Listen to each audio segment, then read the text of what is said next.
Last Sunday afternoon, there was a fierce game of Risk being played in our dining room.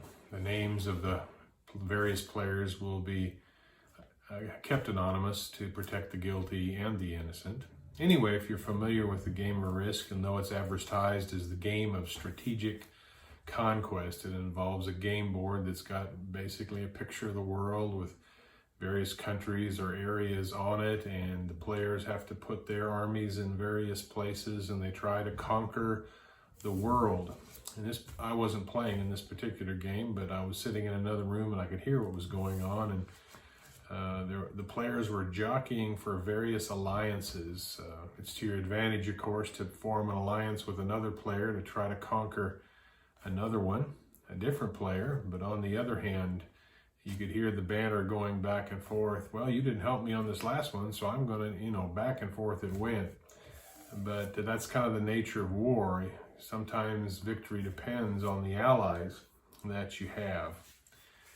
As we continue our sermon series to the book of Revelation, we come to chapter 13 this morning, but let's back up for just a moment and kind of review chapter 12. Chapter 12 began to explore the roots of the spiritual conflict between God and Satan, kind of the backstory of everything we've seen so far in the book. God's plan to redeem the world from sin involved a Messiah brought forth from the faithful remnant of Israel. This was symbolized, of course, in chapter 12 by the woman and the child. Satan, pictured as a dragon or serpent, endeavored to kill the child at birth and then on throughout his life, but that child was caught up to heaven, overcoming the power of the dragon. Satan then did battle in the heavenly realms, was once more defeated and thrown down to earth. Next, he turned his attention to the persecuting the Israelite remnant, but God protected them in the wilderness, chapter 12 said. And as the chapter ended, Satan turns his rage towards the rest of the faithful, who, according to verse 17 of chapter 12, keep the commandments of God and hold to the testimony of Jesus. Here in chapter 13, we're going to focus on the forces used by Satan as he attacks the faithful. Well, God has been using the Roman armies, of course, to bring judgment on rebellious Israel. Satan is also going to try to use it to persecute the faithful people of God. Let's see how the text describes the dragon's allies in this particular battle.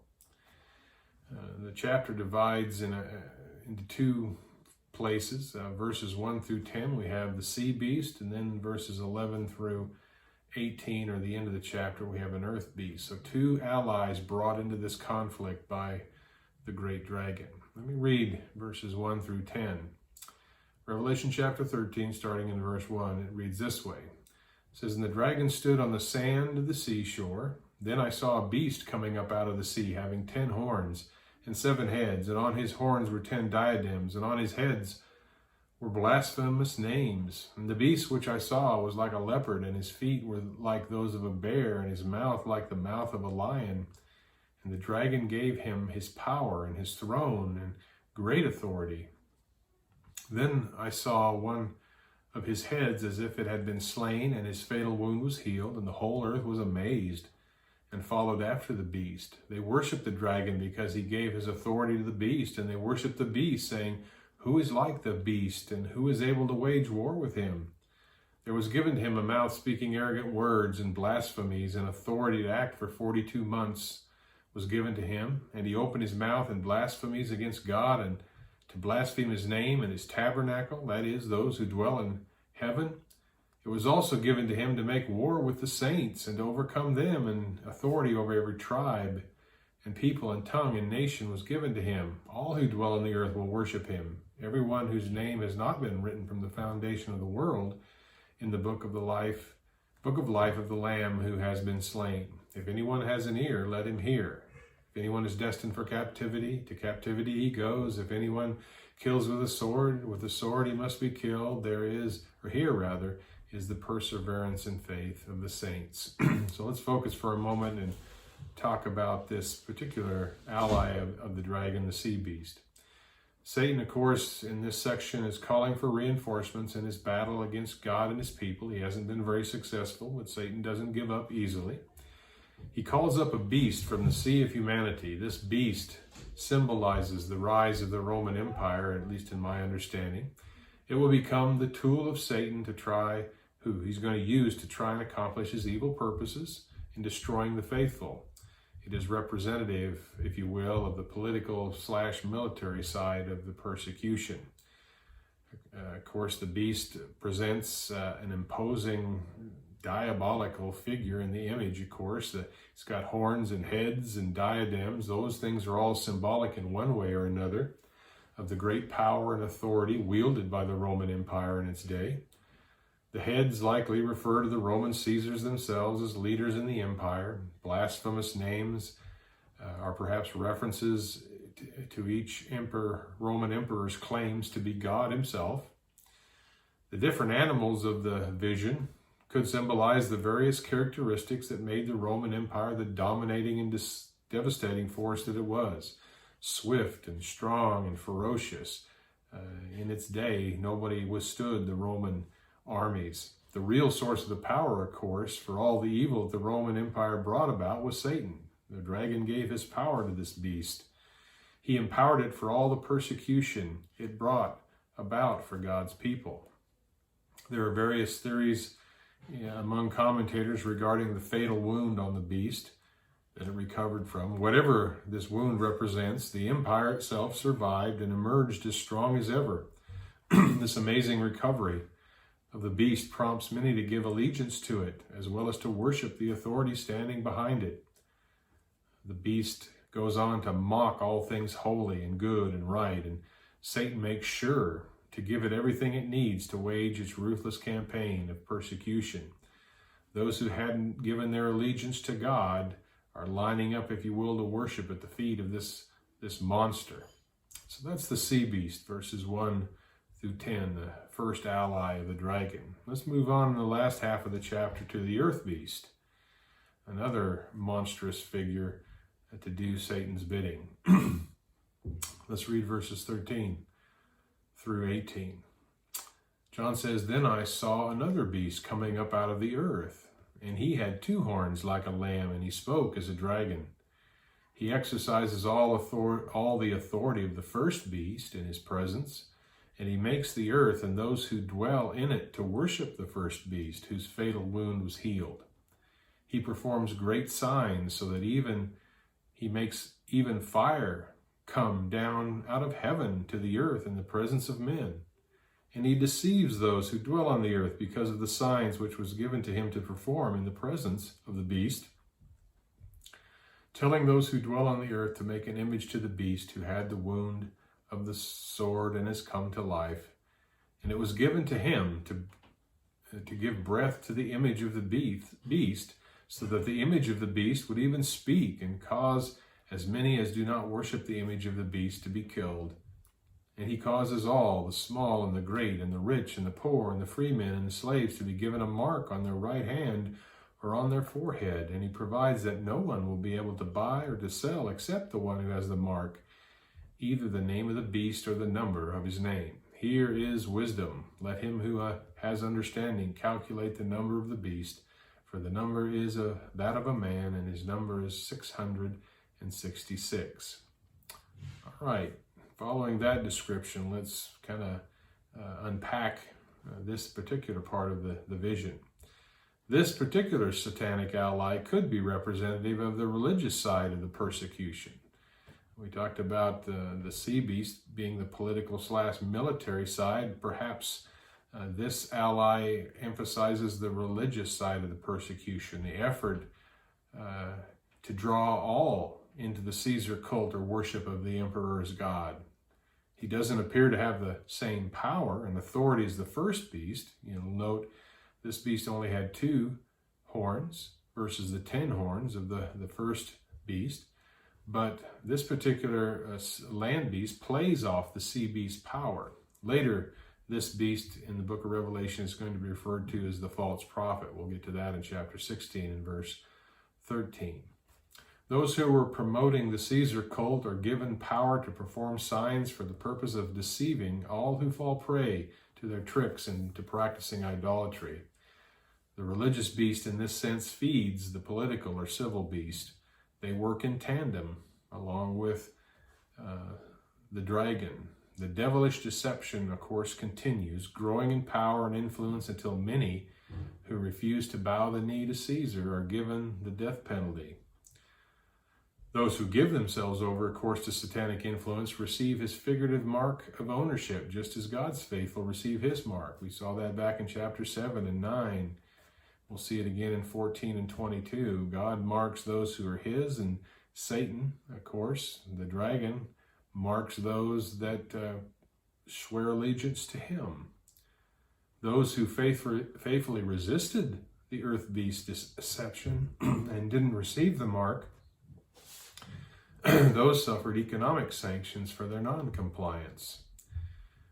Before we're done, let's deal with the number 666. That's always comes up in a discussion of the book of Revelation, and there's numerous theories about that. And, there's a lot of weight is given to particular individuals. Some believe it was Nero and make a strong case for that. There are others that talk about other Roman Caesars. And, of course, 666 has been applied to numerous individuals throughout history from then until now. An evil type person comes along and they say, well, that's what God meant. We're not going to spend a lot of time trying to identify it because God himself doesn't here in the book, but I did run across a comment from Ellicott's commentary that I think is wise as we think about 666. Let me read the paragraph from that commentary. It says, "There is a wisdom which brings its sevenfold beam of heavenly light to the children of men. A wisdom pure, peaceable, gentle, full of mercy, without partiality, without hypocrisy. And when this wisdom rests on men in its fullness, in the fullness of its sevenfold perfection, they may read the number of the beast and see that, with all of its vaunted strength, it is but weak. With all of its vaunted perfection, it is imperfect.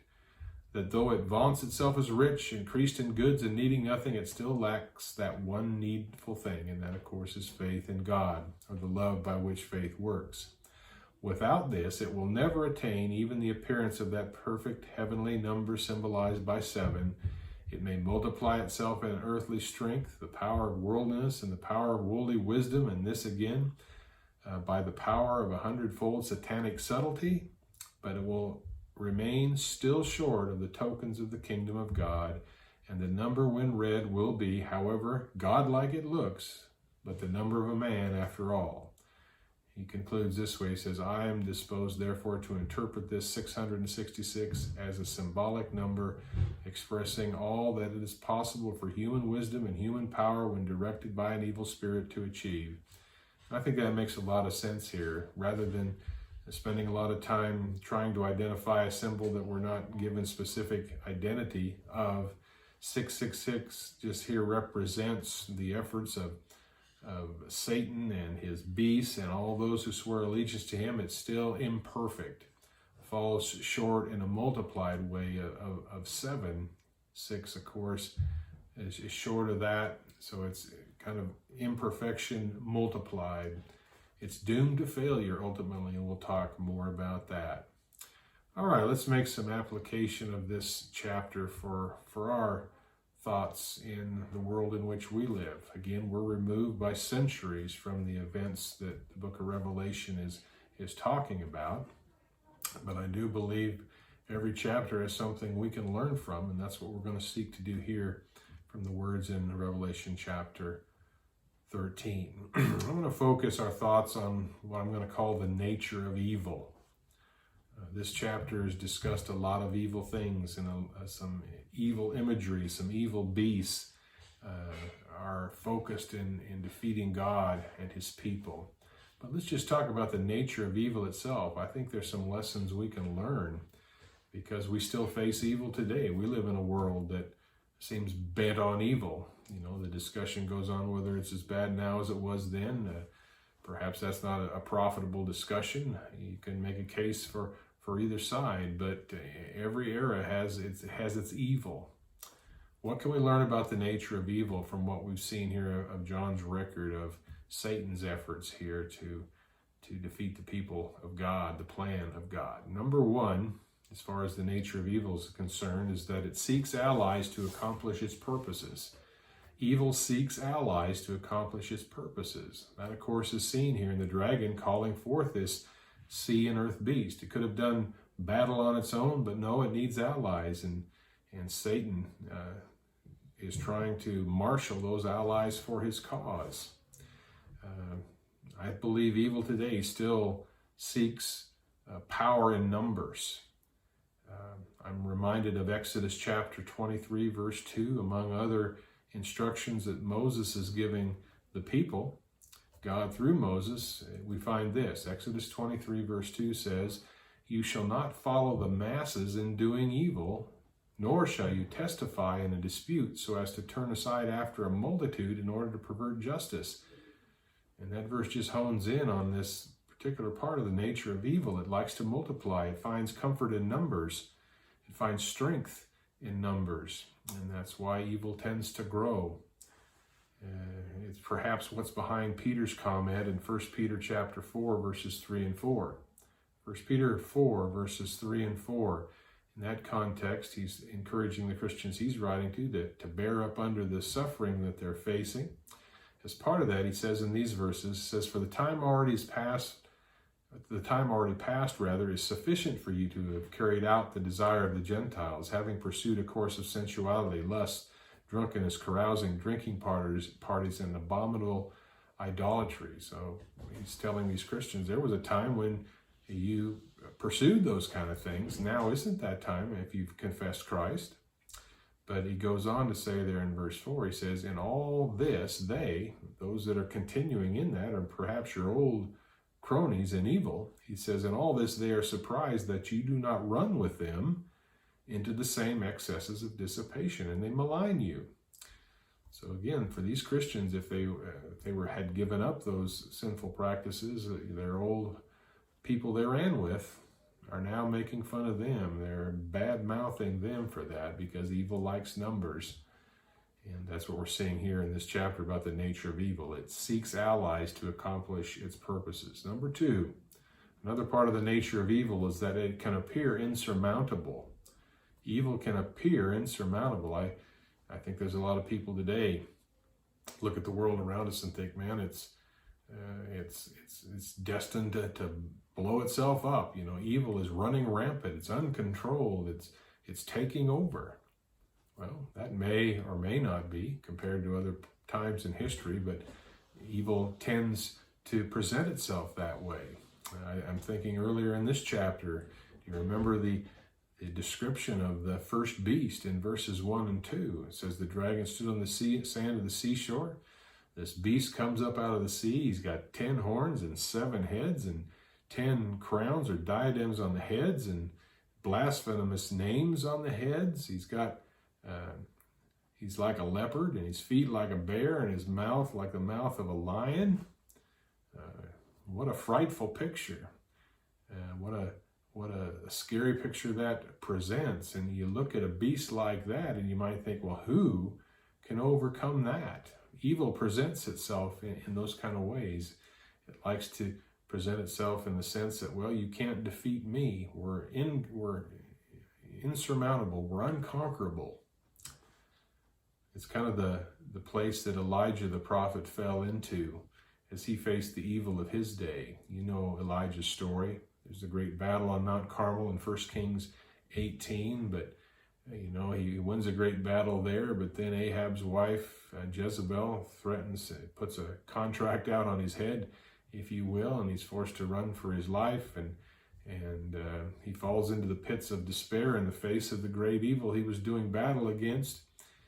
In fact, he reaches a point in 1 Kings 19, verse 10, where Elijah says, "I've been very zealous for the Lord, the God of hosts, and for the sons of Israel, have forsaken your covenant, have torn down your altars, and killed your prophets with the sword, and I alone am left, and they seek my life to take it away."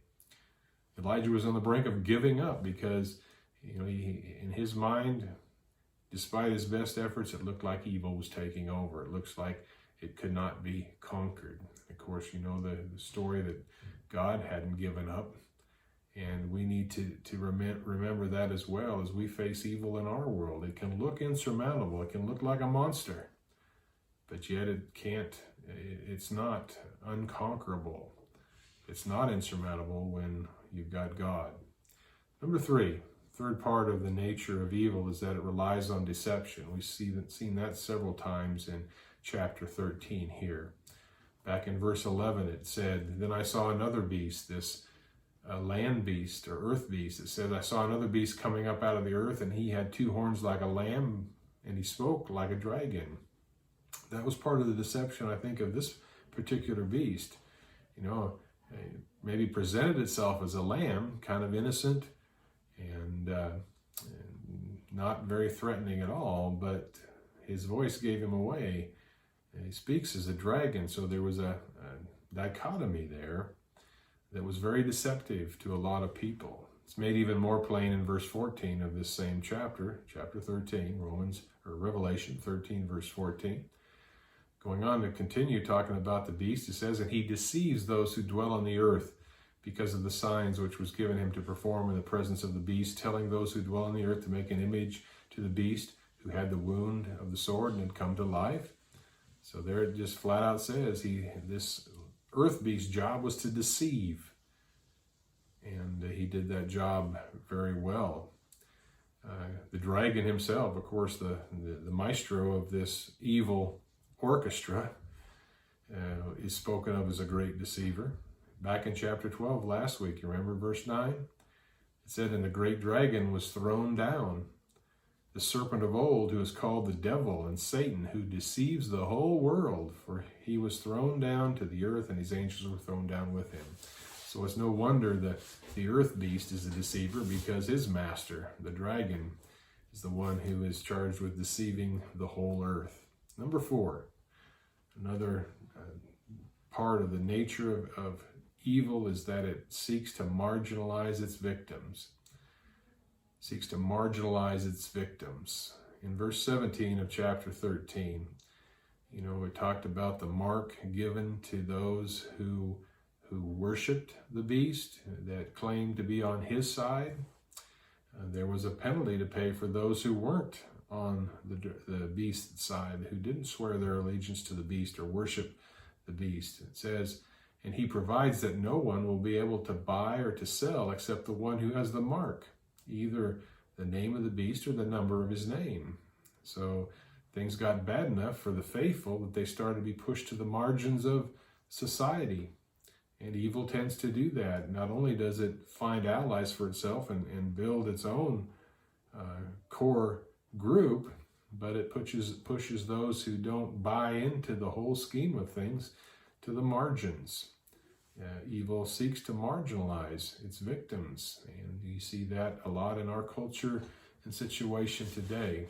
Christianity doesn't have, maybe the seat at the table that it once had in our culture, and that's to be expected when we live in an evil world.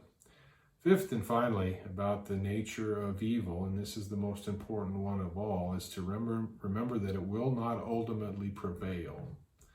As bad as things look here in Revelation 13 for the cause of God's people, it's not the end of the story. Let's jump ahead a little bit. We can maybe read a little bit toward the end, and we'll find that the book of Revelation highlights this fact that as bad as things got, the story wasn't over. In fact, in chapter 20 of Revelation, verse 10, what do we read about this dragon and this beast, the sea beast and the earth beast, or the false prophet? What looks so formidable right now in the story, by the time we reach verse 10, it says this: "And the devil who deceived them was thrown into the lake of fire and the brimstone, where the beast and the false prophet are also, and they will be tormented day and night forever and ever." So this scary dragon, these monstrous beasts, ultimately are conquered by the Lord, by virtue of the power of God. In fact, it reads this way in chapter 17 of Revelation in verse 14. It says, "These will wage war against the Lamb, and the Lamb will overcome overcome them, because he is Lord of lords and King of kings, and those who are with him are the called and chosen and faithful. And it's of course my prayer today that that's what you're part of.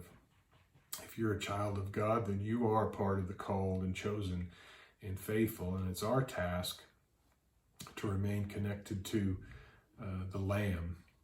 It's of course by the blood of the Lamb that we're initially saved, and it's by ongoing faith in this conquering Lamb of God that we can be on the right side of history when the time comes.